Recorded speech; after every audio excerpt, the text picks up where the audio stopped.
Hello students, કેમ છો બધા? મજામાં ને? તો ઓનલાઈન એજ્યુકેશનમાં આજના આપણા ફર્સ્ટ વિડીયોની અંદર આપણે ધોરણ 12નું chapter number 1 electric charge and electric field એટલે કે વિદ્યુત ભાર અને વિદ્યુત ક્ષેત્રનો આપણે અભ્યાસ કરશું.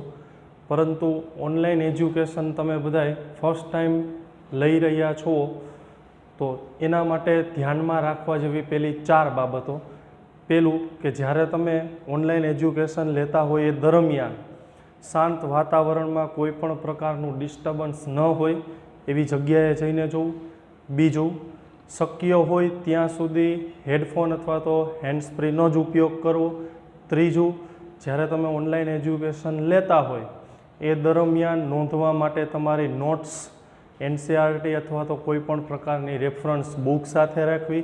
અને ચોથી બાબત કે જ્યારે તમે અમુક વસ્તુ એવી હોય કે જે નોંધવા જેવી લાગતી હોય તો એ વિડીયોને પોઝ કરીને પછી જ નોંધજો, પહેલાં વ્યવસ્થિત સમજી લેજો. ઓકે ગાઈસ, તો આપણે આજના ફર્સ્ટ વિડીયોની અંદર શરૂઆત કરીએ વિદ્યુત ભારનો સામાન્ય પરિચય. પહેલાં તો આપણે એ મતલબ સમજીશું કે વિદ્યુત ભાર શું છે, એના વિશેનો એનો એકમ શું હોય, એનો ઉપયોગ કેવી રીતના, તે બધી વસ્તુ સમજીએ. તો આપણે સ્ટાર્ટ કરીએ વિદ્યુત ભારનો સામાન્ય પરિચય. તો આમ ખરેખર જે આપણી જે દુનિયા છે, વિશ્વ છે, એ વિશ્વ 2 ઘટકોનું બનેલું છે. એમાં પહેલું ઘટક છે દ્રવ્ય અને બીજો ઘટક છે વિકિરણ. તો સૌથી પહેલાં આપણે વાત કરીશું એમાં દ્રવ્યની. તો આમ દ્રવ્ય એ કોઈ પણ પદાર્થનો બનેલો હોય. પદાર્થ છે એ અણુઓનો બનેલો હોય અને અણુઓ છે એ પરમાણુઓના બનેલા હોય. અને આમ તમે બધાય જાણો છો એ મુજબ કે આમ પરમાણુઓ છે એની અંદર જે કણોના પરમાણુઓ બનેલા છે એની સંખ્યા આશરે 100 કરતાં પણ વધારે છે. એની સંખ્યા 100 કરતાં પણ વધારે છે. પરંતુ તેમાંથી આપણા માટે અગત્યના 3 કણો છે: ઇલેક્ટ્રોન, બીજું છે પ્રોટોન અને ત્રીજું છે ન્યુટ્રોન. મૂળભૂત કણોની સંખ્યા 100 કરતાં પણ વધારે છે. ફરી એકવાર વાત કરું કે આપણું વિશ્વ છે એ દ્રવ્ય અને વિકિરણનું બનેલું છે. કોઈ પણ દ્રવ્ય એ પદાર્થનું બનેલું હોય. પદાર્થ એ અણુ એ પરમાણુનું અને પરમાણુ એવા મૂળભૂત કણો ના બનેલા હોય. અને આવા મૂળભૂત કણોની સંખ્યા આશરે 100 કરતાં પણ વધુ છે. પરંતુ એમાંથી અગત્યના 3 કણો ઇલેક્ટ્રોન, પ્રોટોન અને ન્યુટ્રોન. અચ્છા, હવે આવા જે ઇલેક્ટ્રોન, પ્રોટોન અને ન્યુટ્રોન જે મૂળભૂત કણો છે એને પણ ગુણધર્મ હોય. તો એવા ગુણધર્મને પહેલાં તો કહેશું આપણે આંતરિક ગુણધર્મ, અથવા તો એને બીજું કહેવાય મૂળભૂત આંતરિક ગુણધર્મ. અને આમ આવા ઇલેક્ટ્રોન, પ્રોટોન અને ન્યુટ્રોન જેવા કણોને કુલ 2 પ્રકારના મૂળભૂત આંતરિક ગુણધર્મ છે. એક તો પરિમાણ એટલે કે સાઇઝ અને બીજું છે દળ અથવા તો દ્રવ્યમાન. કોઈ પણ કણ હોય એને કાંઈક ને કાંઈક પરિમાણ હોય જ, સાઇઝ હોય જ. હા, વાત એવી છે કે આ બધા દેખાતા નથી પણ એને કાંઈક ને કાંઈક પરિમાણ તો છે જ. બીજો આંતરિક ગુણધર્મ છે દળ. તો વાત આવી દળની, અને ધોરણ 11ની અંદર તમે બધાય દળ વિશે બહુ સારી રીતના પરિચય લીધો ગુરુત્વાકર્ષણ ચેપ્ટરની અંદર. અને એમાં માનનીય પરમ પૂજ્ય 1008 ભાઈ શ્રી ન્યૂટને એવું કીધું હતું કે M1 દળનો કણ હોય, બીજો કણ M2 દળનો હોય અને બંને કણો વચ્ચેનું અંતર જો R હોય તો આવા 2 કણો વચ્ચે લાગતું ગુરુત્વાકર્ષણ બળ F Gm1m2/r² જેટલું હોય. આ નિયમને તમે કહેતા હતા ગુરુત્વાકર્ષણનો સાર્વત્રિક નિયમ અથવા તો છેદમાં અંતરનો વર્ગનો વ્યસ્ત છે, એટલે એને કહેતા હતા વ્યસ્ત વર્ગનો નિયમ. બીજી બાબત કે અહીંયા જે ન્યૂટને ગુરુત્વાકર્ષણ બળનો જે સાર્વત્રિક નિયમ આપ્યો એ ખરેખર પદાર્થ માટેનો તો હું કણ શબ્દ વાપરું છું, એટલે એ સમજતા જજો ખાસ કે કોઈ પણ કણ માટે આપ્યો તો પછી વાતો પદાર્થ માટે લાગુ પડે. બીજા નંબરમાં કે અહીંયા જે ગુરુત્વાકર્ષણ જી છે એને તમે બધા જાણો જ છો સાર્વત્રિક અચળાંક કહેવાય અને એનું મૂલ્ય 6.67 10⁻11. અને હવે બધા તમે મોટા થઈ ગયા છો એટલે એકમ પણ સારી રીતના આવડતા હોય. r² ને ઉપર લઈ જાઓ, m1 m2 ને છેદમાં લઈ જાઓ એટલે ન્યૂટન ઇન્ટુ મીટર સ્ક્વેર ના છેદમાં કિલોગ્રામ સ્ક્વેર. તો પછી જેને જેને દળ હોય એની વચ્ચે શું લાગતું હોય? ગુરુત્વાકર્ષણ બળ લાગતું જ હોય. તો પછી હમણાં આપણે જે વાત કરી એ મુજબ કે ભાઈ આવા ઇલેક્ટ્રોન, પ્રોટોન અને ન્યુટ્રોન જેવા કણોને પણ શું છે? દળ છે. તો એમની વચ્ચે પણ શું લાગવું જોઈએ? ગુરુત્વાકર્ષણ બળ લાગવું જોઈએ.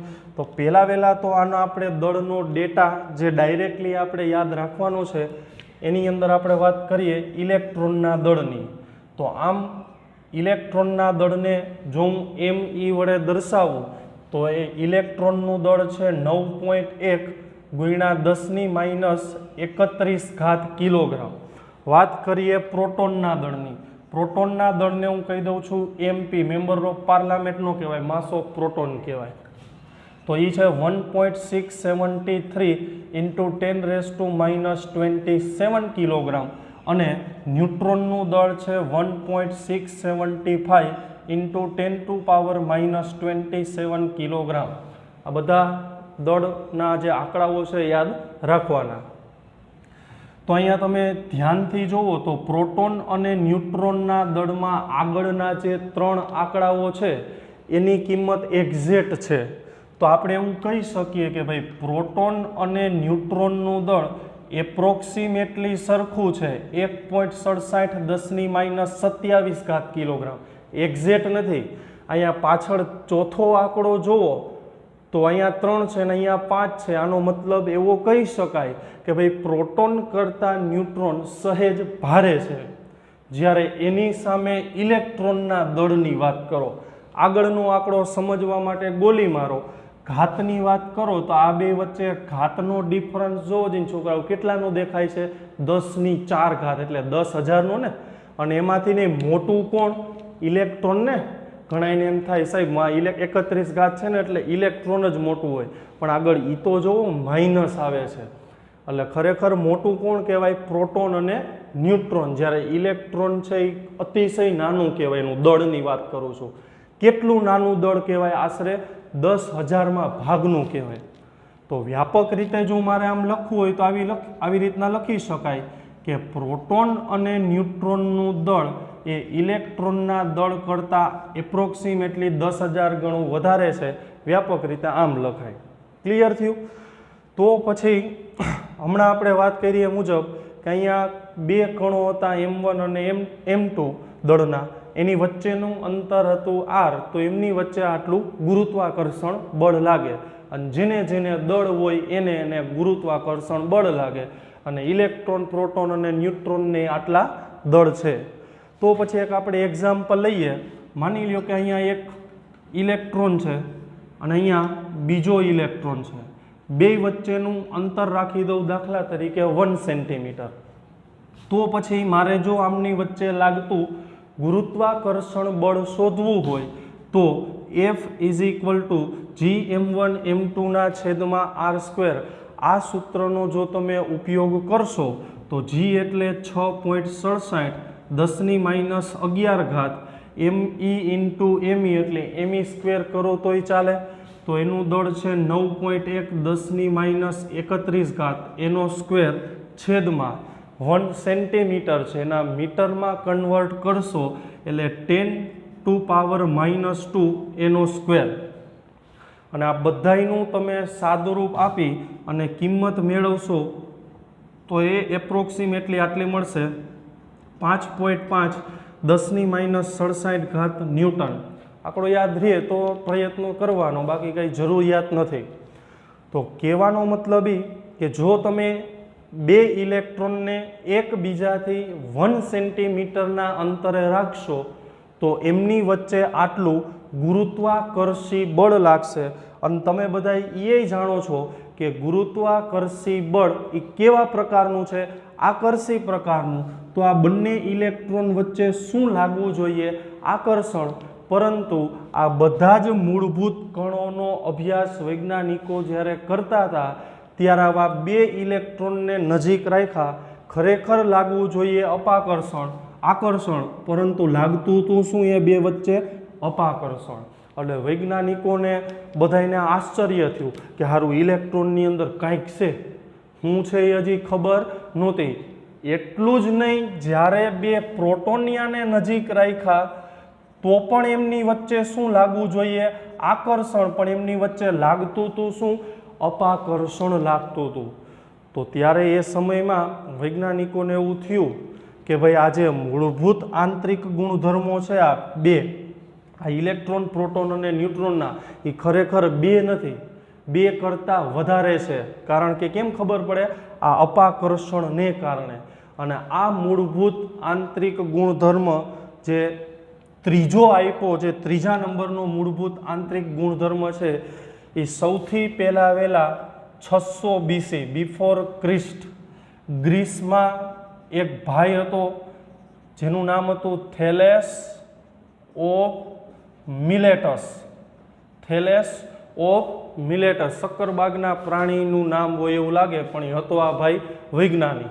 અને આ થેલેસ ઓફ મિલેટસે ગ્રીકનો શબ્દ છે એબર, કે જેનો મતલબ થાય ઇલેક્ટ્રોન. એના ઉપરથી ત્રીજો મૂળભૂત આંતરિક ગુણધર્મ આવ્યો જેનું નામ છે વિદ્યુત ભાર. એટલે હવે મિત્રો તમને કદાચ ખબર પડી ગઈ હશે કે આ વિદ્યુત ભાર શું છે.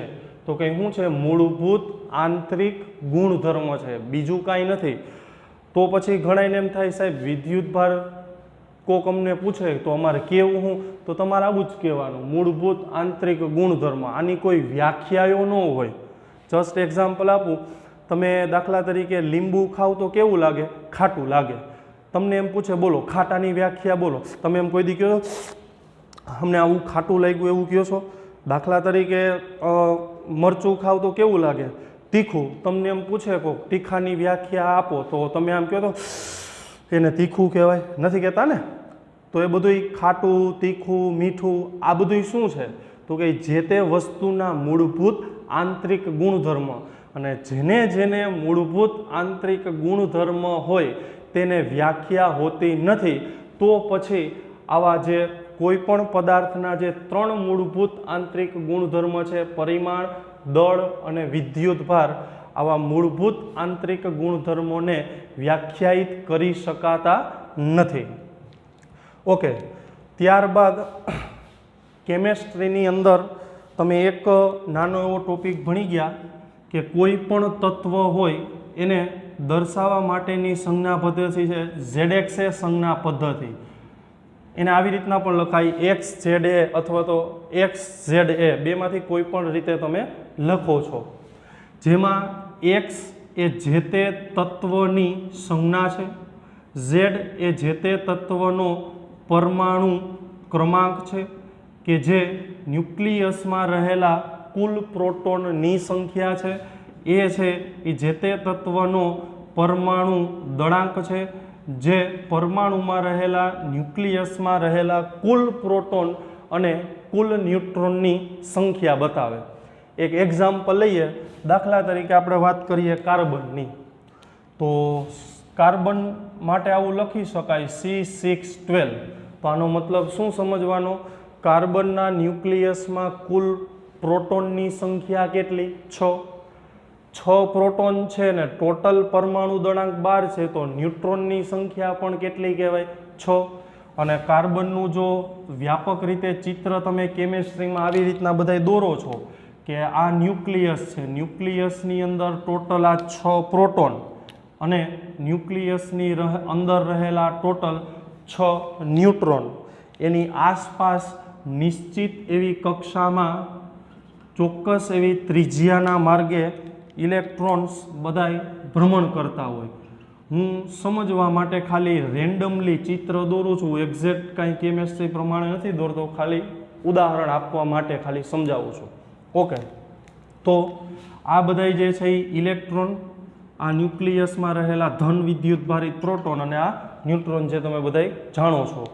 અને આવા ઇલેક્ટ્રોન, પ્રોટોન અને ન્યુટ્રોનની જો ZXA સંજ્ઞા પદ્ધતિ મુજબ જો તમારે સંજ્ઞા આપવી હોય તો ઇલેક્ટ્રોન માટે કહેવાશે E-10, પ્રોટોન માટે કહેવાશે H11 અને ન્યુટ્રોન માટે કહેવાશે N01 ZXA સંજ્ઞા પદ્ધતિ અનુસાર. બીજા નંબરમાં તમે બધા આ પણ જાણો છો કે કોઈ પણ પરમાણુ હોય જો એ તટસ્થ હોય તો એમાં જેટલા ઇલેક્ટ્રોન હોય એટલા જ શું હોય, પ્રોટોન. એટલે કે કોઈ પણ પરમાણુ છે એ વિદ્યુતની દ્રષ્ટિએ કેવો કહેવાય, તટસ્થ. તો પછી જ્યારે તમે કોઈ પણ પદાર્થની આંતરક્રિયા કરો, કોઈ પણ પદાર્થની આંતરક્રિયા કરો ત્યારે એ આંતરક્રિયા દરમિયાન તમને આવું સાંભળ્યું હશે કે સ્થાનાંતર અથવા તો જેના માટે શબ્દ વપરાય ટ્રાન્સફર હંમેશા ઇલેક્ટ્રોનનું જ થાય. તો તમને પહેલો પ્રશ્ન થાય કે સાહેબ આ આંતરક્રિયાને એટલે શું, ઇલેક્ટ્રોનનું શું કામ ટ્રાન્સફર થાય? તો એ સમજવા માટે આપણે 2-4 એક્ઝામ્પલ NCERTના છે એ લઈએ. તો દાખલા તરીકે તમારી પાસે પહેલું એક્ઝામ્પલ, અહીંયા આવો કોઈ એક સળિયો છે, માની લ્યો કે આ સળિયો કાચનો છે. કોનો છે? કાચનો. એની બાજુમાં તમે રાખી દો રેશમનું કપડું, રેશમ અથવા તો એને કહેવાય સિલ્ક. હવે જ્યારે તમે કાચના સળિયાને રેશમના કપડા સાથે ઘસો તો શું થાય? તો કે કુછ કુછ હોતા હૈ. તો જ્યારે તમે કાચના સળિયાને રેશમના કપડા સાથે ઘસો ત્યારે એ પ્રક્રિયાને આપણે નામ આપશું આંતરક્રિયા. અને જ્યારે આ આંતરક્રિયા કરશો ત્યારે કાચના સળિયા પરથી ઇલેક્ટ્રોનનું ટ્રાન્સફર થશે રેશમના કપડા ઉપર. અને હમણાં જ આપણે શીખવાડ્યું કે કોઈ પણ પરમાણુ છે, કોઈ પણ પદાર્થ એ વિદ્યુતની દ્રષ્ટિએ તટસ્થ છે. તટસ્થ ક્યારે હોય? જેટલો એની અંદર ધન એટલો જ એની અંદર ઋણ વિદ્યુત ભાર હોય. હવે આમાંથી ઇલેક્ટ્રોનનું ટ્રાન્સફર થઈ ગયું તો આ કાચનો સળિયો કેવો થઈ જશે? હવે ધન વિદ્યુત ભારિત. અને રેશમના કપડાને ઇલેક્ટ્રોન મળ્યા છે એટલે કેવું થઈ જશે? ઋણ વિદ્યુત ભારિત થઈ જશે. તો આ પ્રક્રિયાને કહેવાય આંતરક્રિયા. આંતરક્રિયા દરમિયાન જોઈ લો ટ્રાન્સફર કોનું થયું? ઇલેક્ટ્રોનનું. હવે આ ઇલેક્ટ્રોનનું ટ્રાન્સફર શું કામ થયું? કેમ પ્રોટોનને ન્યુટ્રોનને એકબીજાથી હું આમ કાંઈ લગાવ હશે એ બે નહીં જવું હોય? એવું નથી. ઇલેક્ટ્રોનનું ટ્રાન્સફર થવા માટેના હું 2 રીઝન આપીશ. પહેલું રીઝન દળની વાત કરું તો હમણાં જ આપણે શીખા કે ભાઈ ઇલેક્ટ્રોનનું દળ છે એ પ્રોટોન અને ન્યુટ્રોનના દળ કરતાં અતિશય નાનું છે, આશરે 10,000માં ભાગનું કહેવાય. તો પછી જ્યારે આવી આંતરક્રિયા કરો ત્યારે પ્રોગ્રામ કોનો બદલાઈ જાય? જે હલકો હોય એનો. હલકો એટલે વજનમાં, દળમાં. તો ઇલેક્ટ્રોનનો પ્રોગ્રામ શું થઈ જાય? બદલાઈ જાય. એટલે સ્થાનાંતર કોનું થશે છોકરાઓ? ઇલેક્ટ્રોનનું થશે. આ પહેલું રીઝન. બીજું રીઝન, તમે આ બધાય જાણો છો કે સજાતીય વિદ્યુત ભારો હોય. સજાતીય એટલે 10મામાં શીખી ગયા, ધન આયરે ધન, ઋણ આયરે ઋણ, તો એને કહેવાય સજાતીય. તો સજાતીય વિદ્યુત ભારો વચ્ચે શું થાય? અપાકર્ષણ થાય. અને વિજાતીય પ્રકારના વિદ્યુત ભારો એટલે કે પ્લસ અને માઇનસ, એમની વચ્ચે શું થાય? આકર્ષણ થાય. તો પછી કોઈ પણ પરમાણુમાં જે ભ્રમણ કરતા ઋણ વિદ્યુત ભારિત ઇલેક્ટ્રોન એ ન્યુક્લિયસમાં રહેલા ધન વિદ્યુત ભારિત પ્રોટોન સાથે કેવું બળ લાગતું હોય? આકર્ષી પ્રકારનું બળ લાગતું હોય. અને એમાં પણ જે સૌથી છેલ્લી કક્ષામાં ઇલેક્ટ્રોન રખડે છે ને એનું આનું એટલે પ્રોટોનનું આકર્ષણ બળ કેવું હોય? સૌથી ઓછું હોય. કારણ કે સૌથી કેવો છે? દૂર છે. તો પછી જ્યારે તમે આંતરક્રિયા કરાવો ત્યારે ટ્રાન્સફર કોનું જ થવાનું નક્કી છે? ઇલેક્ટ્રોનનું. કારણ કે એમની વચ્ચે આકર્ષણ બળ કેવું છે? ઓછું છે અને આકર્ષણ બળ ઓછું છે એટલે આવડવાને પરમાણુ છોડીને ઘર છોડીને જવામાં બીક લાગશે નહીં, શરમ આવશે નહીં. હા, બીજા નંબરમાં કે અહીંયા ટ્રાન્સફર ભલે આપણે કહેતા હોય ઇલેક્ટ્રોન્સનું થાય, પણ કેવા ઇલેક્ટ્રોનનું ટ્રાન્સફર થાય હવે એક્ઝેક્ટલી સમજો તો બાહ્યતમ કક્ષામાં રહેલા ઇલેક્ટ્રોન, એટલે કે એવા ઇલેક્ટ્રોનનું સ્થાનાંતર થાય, ટ્રાન્સફર થાય કે જેનું પ્રોટોન સાથેનું આકર્ષણ કેવું હોય, ઓછું હોય. તો હવે કદાચ તમને બધાને ખ્યાલ આવી ગયો હશે, આંતરક્રિયા દરમિયાન ટ્રાન્સફર હંમેશા કોનું થાય, ઇલેક્ટ્રોનનું. હજુ એક એનસીઆરટીનું જ બીજું એક્ઝામ્પલ લઈએ તો દાખલા તરીકે અહીંયા તમારી પાસે કોઈ બીજો સળિયો છે, દાખલા તરીકે પિલાસ્ટિકનો સળિયો છે. શેનો છે, પિલાસ્ટિકનો. અને અહીંયા એની બાજુમાં રાખી દઉં ફર. ફર એટલે ચકલી ઉડે ફર ને પોપટ ઉડે ફર, એ નહીં, ફર એટલે ઊન. તો જ્યારે તમે પિલાસ્ટિકના સળિયાને ઊન સાથે ઘસો ત્યારે ઊન ઉપરથી પિલાસ્ટિકના સળિયા ઉપર ઇલેક્ટ્રોનનું ટ્રાન્સફર થાય, પરિણામે પિલાસ્ટિકનો સળિયો ઋણ વિદ્યુત ભારિત થાય અને આ ઊન છે, ફર છે, કેવું થશે, ધન વિદ્યુત ભારિત થશે.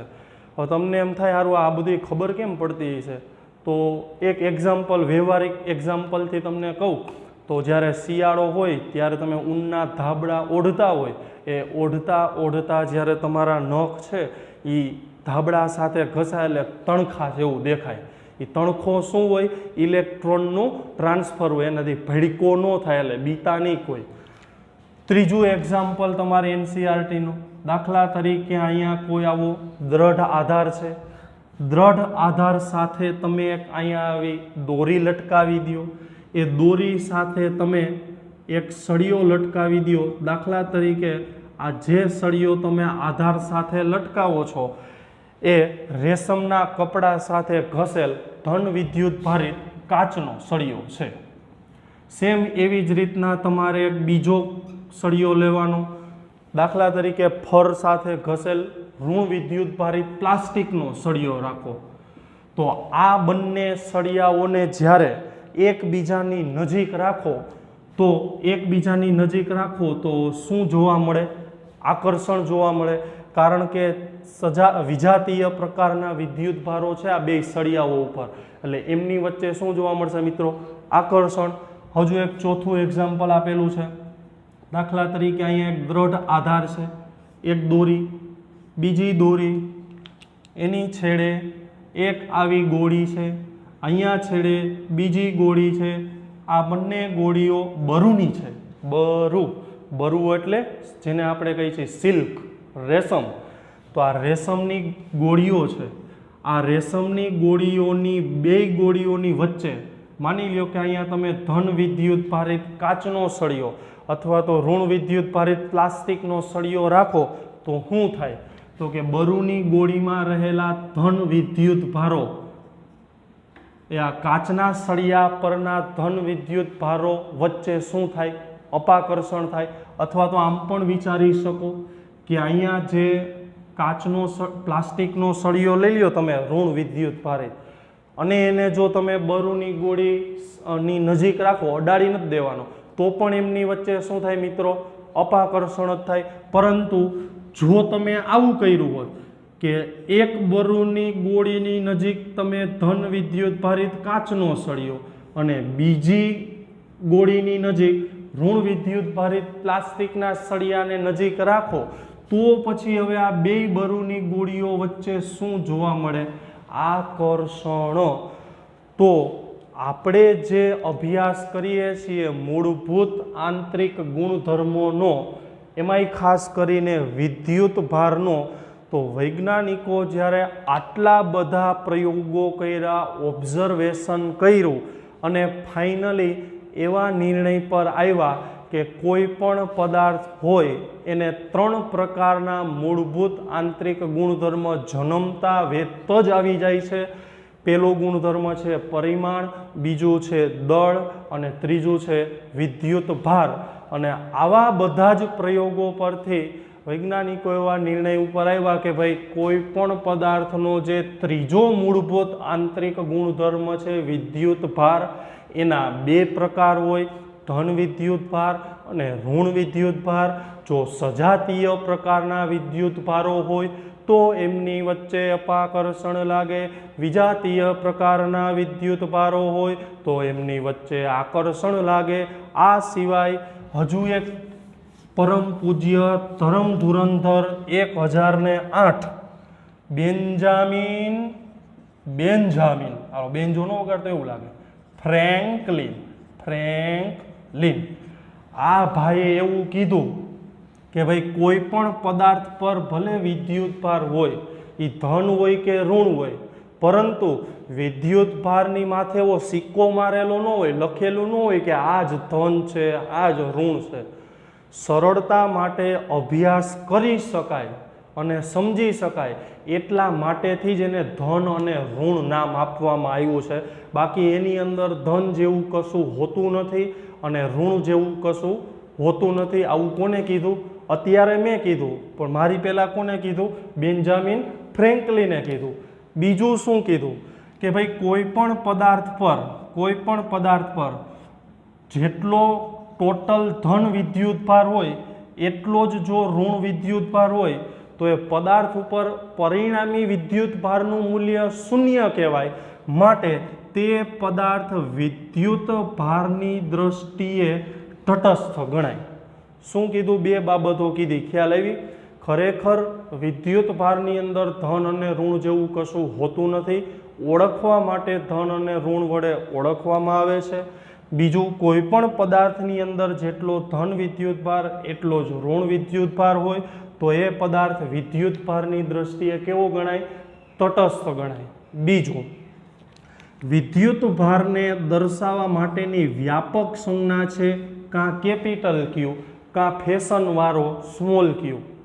પરંતુ આ પ્રોટોન અને ઇલેક્ટ્રોન એ પ્રાથમિક વિદ્યુતભારો કહેવાય. વિદ્યુતભારના ઘણા બધા પ્રકાર વ્યાપક રીતે કેપિટલ ક્યુ કાં સ્મોલ ક્યુ વડે દર્શાવે, પરંતુ પર્ટિક્યુલર વાત કરું છું પ્રોટોન અને ઇલેક્ટ્રોન માટે, જેને પ્રાથમિક વિદ્યુતભારો કહેવાય, એને દર્શાવવા માટેની એક અલગથી સંજ્ઞા છે, સ્પેસિફિક સંજ્ઞા, જેને ઈ વડે બતાવાય. ઈ એટલે ઈશ્વરનો ઈ નહીં, એને અલગથી બતાવવા માટે ઈ વડે. અને આમ એનું મૂલ્ય છે 1.6 × 10⁻⁻19. અને વિદ્યુતભારનો SI એકમ તમે ધોરણ 10માં શીખી ગયા એ મુજબ એનો SI એકમ થાય કુલમ. જો પ્રોટોનનો વિદ્યુતભાર લખતા હોય તો પ્લસ, ઇલેક્ટ્રોનનો વિદ્યુતભાર લખતા હોય તો માઇનસ. મૂલ્યની દ્રષ્ટિએ બેના મૂલ્ય કેવા છે છોકરાઓ? સમાન છે. બીજા નંબરમાં વિદ્યુતભારના હજી બીજા 2-3 સ્ટાન્ડર્ડ એકમો છે. એમાં પહેલો એકમ છે state coulomb, STATC. State coulomb કોને કહેવાય? સ્ટેટ કુલમ તો આમ 1 coulomb is equal to 3×10⁹ state coulomb. અને બીજો હજુ એક એકમ છે ગ્રીસનો જે શબ્દ હતો એમ્બર, એના ઉપરથી બીજો એકમ વિદ્યુતભારનો થશે એબર કુલમ. અને 1 કુલમ એટલે 1/10 ABC. સી થોડુંક છેટું લખવાનું, મોટું લખવાનું. એમાં AB એટલે એબર વચાય અને સી એટલે કુલમ વચાય. તો આ હતી આપણા પહેલા ચેપ્ટરની ફર્સ્ટ માહિતી, પહેલી વહેલી ઇન્ફોર્મેશન, વિદ્યુતભારનો સામાન્ય પરિચય. આમાં જે કાંઈ વાત નોંધવા જેવી લાગતી હોય એ નોંધી લેવાની. બાકી NCERTની અંદર જેટલી બાબતો પ્રાથમિક છે, આ બધી બેઝિક, એ બધી જ કવર થઈ ગઈ છે. સરસ રીતે બધાય એક નજર કરી જાઓ.